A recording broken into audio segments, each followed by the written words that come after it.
Welcome to today's video where we're going to dive deep into EC2 T Series Uncovered, mastering burstable instances for optimal performance and savings. In the cloud computing era, understanding how to optimize resource utilization while minimizing costs is crucial for businesses.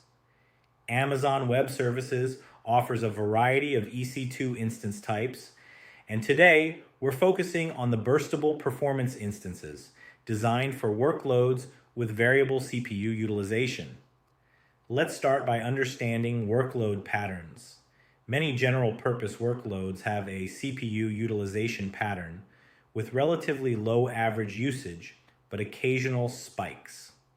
Traditional instance types may lead to underutilization and unnecessary expenses.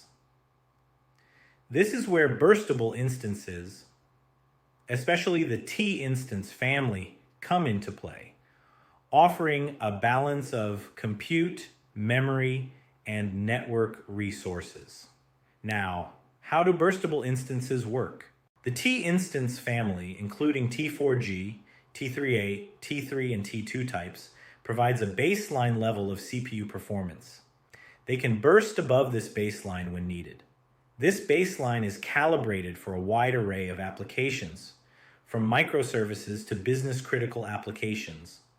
When the CPU utilization is below the baseline, the instance accumulates credits, which can be used for bursting above the baseline when demand spikes. When it comes to cost efficiency and performance, T instances can lead to cost savings of up to 15%, with the T4G instances offering the lowest cost and highest price to performance ratio. The T3A and T3 instances also offer cost-effective solutions with excellent peak performance. Now, what about purchasing options in the free tier? AWS offers flexible purchasing options for T instances, including on-demand, reserved, and spot instances.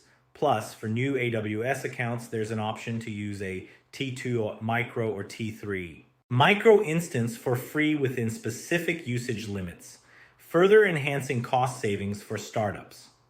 Let's address some FAQs about burstable EC2 instances. 1. Does a burstable EC2 instance mean full-time access to all instance resources? Not exactly. They provide a baseline level of CPU performance and the ability to burst using accumulated credits. 2. What happens if CPU credits run out? The CPU performance will be throttled down to the baseline level, but you won't incur additional charges. 3. How do you choose the right instance size? Monitor your CPU credit balance and usage with Amazon CloudWatch to ensure your instance size matches your workload. Why use T instances? They're ideal for workloads with variable CPU utilization, offering substantial cost savings and the flexibility to burst above the baseline CPU performance when needed. Are T instances only for small or medium-sized workloads? Not at all. They are suitable for a range of applications, including more demanding ones. The key is to assess your workload and choose an instance size that aligns with your performance and cost objectives. What's the difference between T4G, T3A, T3, and T2 instance types? It mainly lies in the processor technology and cost efficiency. T4G instances offer the best price-performance ratio, while T3A and T3 instances provide cost-effective solutions for x86 workloads.